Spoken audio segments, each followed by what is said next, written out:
من یک چیز وادار میکردم که در امان وقت روباری در کار بود که فدایی ملت باشد، خودش را قربان کند و ملت را سرجم.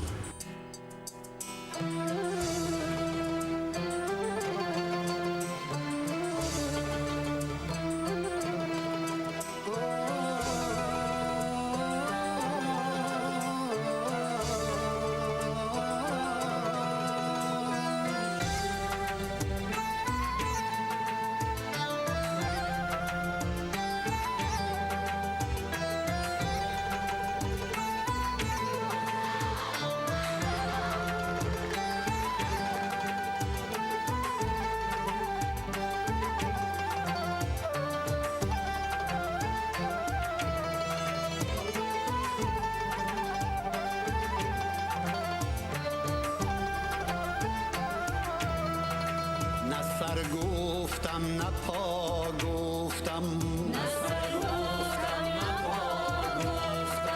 نه جان گفتم نه تن گفتم، وطن گفتم وطن گفتم، وطن گفتم وطن گفتم،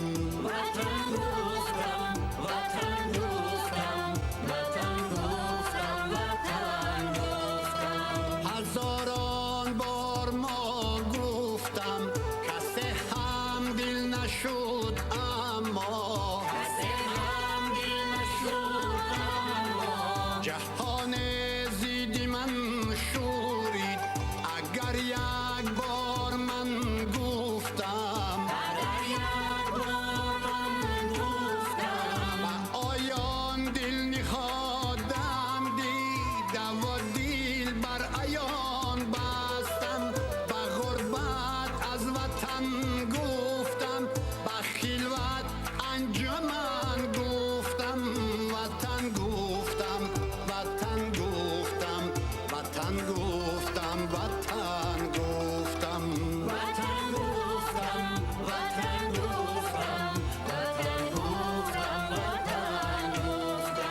جانونم را چه مجنون نازش صحرا ندانستم، با پای بیستون ایستادم و از کوه کن گفتم،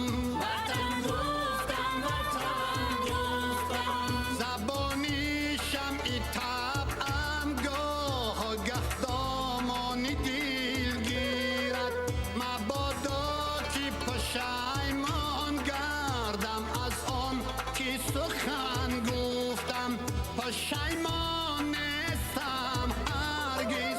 سخن چون از وطن گفتم، وطن گفتم وطن گفتم، وطن گفتم وطن گفتم،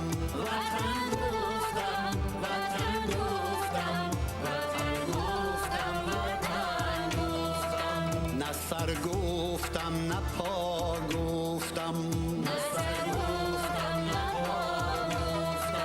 نه جان گفتم نه تن گفتم، وطن گفتم وطن گفتم، وطن گفتم وطن گفتم،